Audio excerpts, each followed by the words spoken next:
नमस्कार मित्रांनो, स्वागत आहे तुमचं मराठी टेक मित्र आपल्या यूट्यूब चॅनलमध्ये. 14 जिल्ह्यामध्ये जे शेतकरी लाभार्थी आहेत, अशा लाभार्थ्यासाठी रेशनऐवजी पैसे दिले जातात. त्यांचं रेशन बंद करण्यात आलेलं आहे आणि त्यांना आता रेशनऐवजी पैसे दिले जातात. हे पैसे या अगोदर काही लोकांना म्हणजे शेतकऱ्यांना जमाही झालेले आहेत.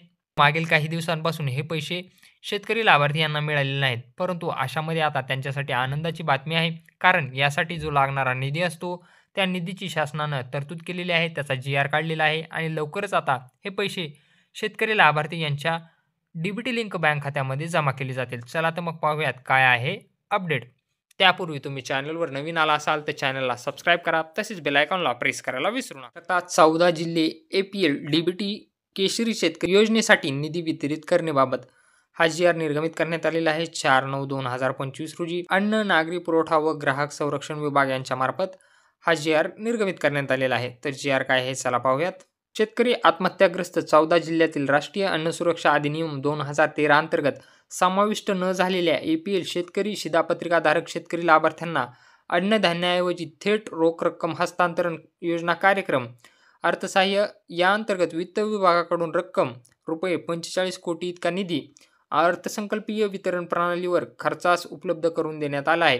शासनाच्या AEPDS प्रणालीवर की रजिस्टरनुसार लाभार्थी संख्या विचारात घेऊन सदर निधीतून रक्कम अक्षरी रक्कम रुपये 44,49,82,650 मात्र एवढा निधी अधिदान व लेखा कार्यालयातून आर्थिक वर्ष 2025-26 या मंजूर अर्थसंकल्पीय तरतुदीमधून आहरित करून PFMS प्रणालीवर योजनेच्या बँक खाती लाभार्थ्यांना वितरित करण्याकरता सोबत जोडलेल्या परिपत्र अनुसार संबंधित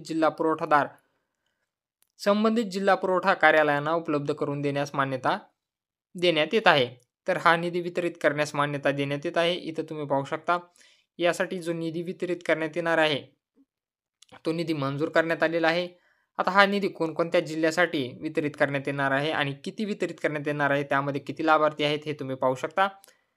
PFMS प्रणालीमार्फत APL DBT केशरी योजनेशी संलग्न बँक खात्यावर लाभार्थ्यांना खालीलप्रमाणे जिल्हानिहाय निधी उपलब्ध करून दिला आहे. अकोल्यासाठी यामध्ये लाभार्थी संख्या आहे 93,947 निधी तुम्ही पाहू शकता. अमरावतीसाठी लाभार्थी 2,74,012, बीडसाठी 4,52,999, बुलढाणा जिल्ह्यासाठी आहेत 2,18,562, छत्रपती संभाजीनगरसाठी 2,14,221, धाराशिवसाठी 1,98,742, हिंगोलीसाठी 1,76,287, जालनासाठी 1,27,151, लातूरसाठी 1,98,861 आणि नांदेडसाठी 2,85,022 इतकी लाभार्थी संख्या आहे. परभणीसाठी 1,88,414, वर्धासाठी 7,763, वाशिमसाठी 31,805 आणि यवतमाळसाठी 2,44,29 एवढी लाभार्थी संख्या आहे आणि त्यांना जो निधी वितरित करण्यात येणार आहे तोही तुम्हाला इथं पाहायला मिळेल. तर असा हा महत्त्वपूर्ण असा जी-आर होता. लवकरच जर तुम्हीही शेतकरी लाभार्थी असाल, तुम्हाला रेशन भेटत नसेल तर त्याच्याऐवजी तुम्हाला प्रति लाभार्थी ₹170 याप्रमाणे हे पैसे तुमच्या DBT लिंक बँक खात्यामध्ये लवकरच जमा केले जातील. तर असा हा महत्त्वपूर्ण असा जी-आर होता.